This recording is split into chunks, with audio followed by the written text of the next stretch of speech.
Welcome to Run SDJ. I'm Steve and today I'm going to be taking a look at a new pair of open-ear earbuds from TrueFree. Last year they sent me the TrueFree O1 to review, which I was hugely impressed with on a price to performance basis, and they asked me if I'd be interested in trying their new model, the Earfit DS1.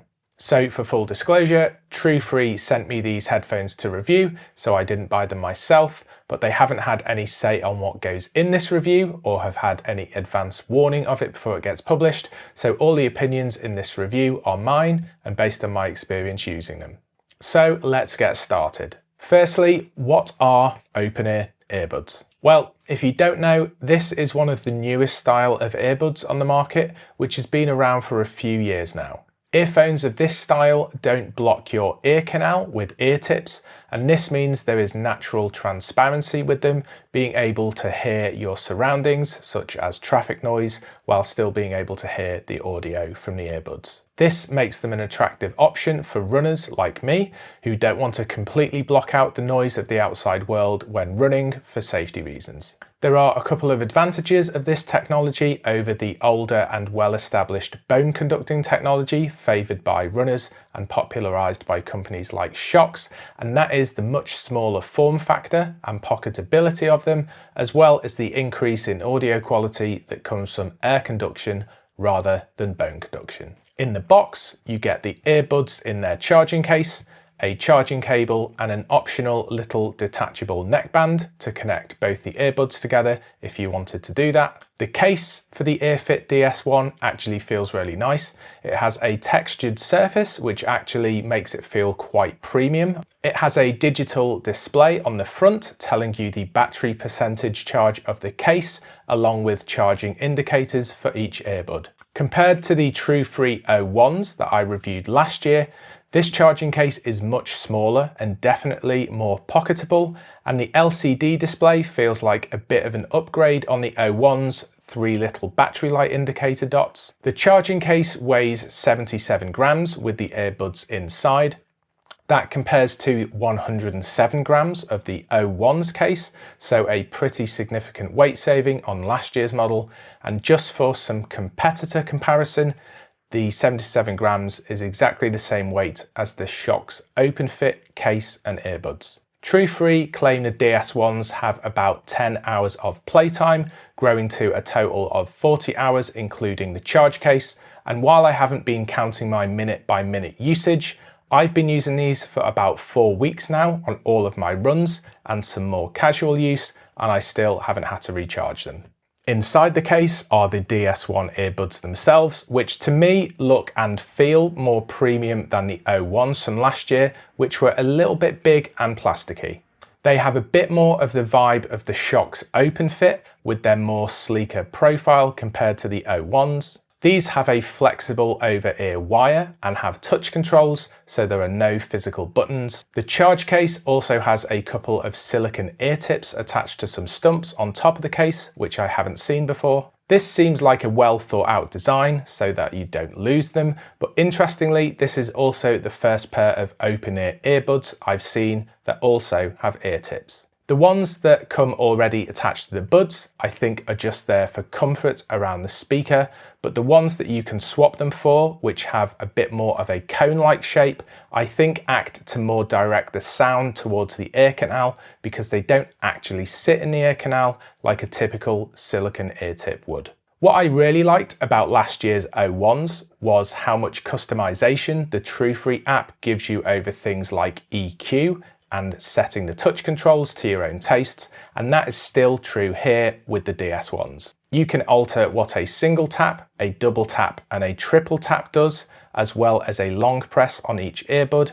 You can also disable all those touch controls if you wish. Personally, I like a single tap on either ear for play pause, a double tap on the left for previous track and right for next track, and a long press on the left for volume down and right for volume up.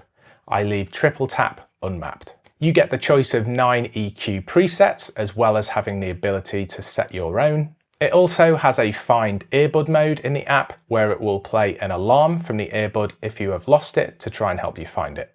They are Bluetooth 6.0, which I think is the latest Bluetooth codec, and they have an IPX5 rating, which suggests they should be fine against rainy and sweaty conditions. So most importantly, how do they sound? First off, I'd say I prefer the sound of these using the larger cone-shaped silicone tips.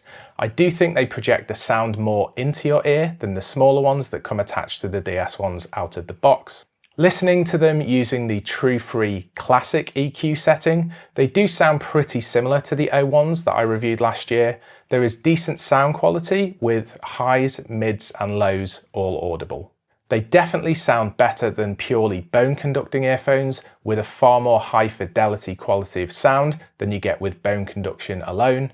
But being open ear, the audio experience isn't quite as immersive as you get with an earbud such as an AirPod Pro, where you create a seal in your ear canal. You aren't getting as direct an audio experience, nor are you getting the level of bass that you'd get with that style of earbud, but to make that comparison kind of misses the point of the TrueFree DS1s and this style of earphone. The point of these is that you are leaving your ears clear so you can still hear your surroundings. I think the best compliment I can pay these is that while I could have just used these a couple of times in order to write this review, I've actually been using them for the last 4 weeks or so pretty much exclusively during my runs or gym sessions. I haven't been craving getting this review out of the way so I can return to my Shokz Open Run Pro 2.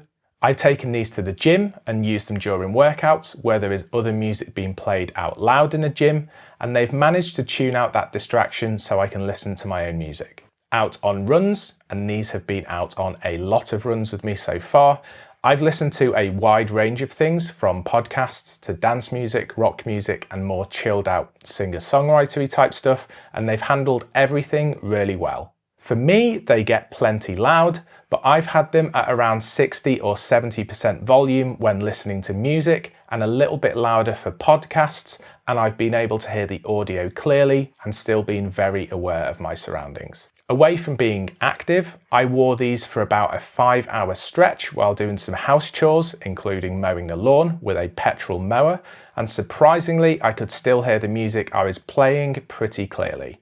But there are a few downsides I've experienced with the DS1 so far. I will say that after about 5 hours of continuous use, the inside of my ear where the silicone tip was in contact with my ear did start feeling a little bit sore, but that is quite an extreme length of time to be using them, and in my typical use case, that hasn't been an issue. In my review of the O1s last year, I mentioned that the TrueFree app can be a little bit unreliable, and unfortunately that is still the case. When it works, it functions well, but when I was initially trying to set up the DS1s, the app crashed a few times, and the app doesn't always recognize when you have the DS1s on. The good thing is once that you have set these up, chosen your preferred EQ and your control preferences, you don't really have to interact with the app much after that. The other downside for me is the touch controls. This is just a personal preference, but I much prefer physical controls than touch ones. As touch controls go, these have actually performed pretty well, much better than the Shokz OpenFit that I had last year, and an improvement over last year's O1s. The final downside is that there is a little bit more sound bleed than I would like. It's actually not that much different to the Shokz Open Run Pro 2 when the volume is high. Out on runs, this isn't an issue, but it's perhaps something to think about if you're going to be using these in a quiet office setting with other people sat close to you. But as far as downsides, that's it. So what about the price? The retail recommended price in the UK for these is just under £50. That is less than a third of the price of the Shokz OpenFit 2 or Open Run Pro 2. You will probably also regularly find these on Amazon as part of a deal, taking the price down even further.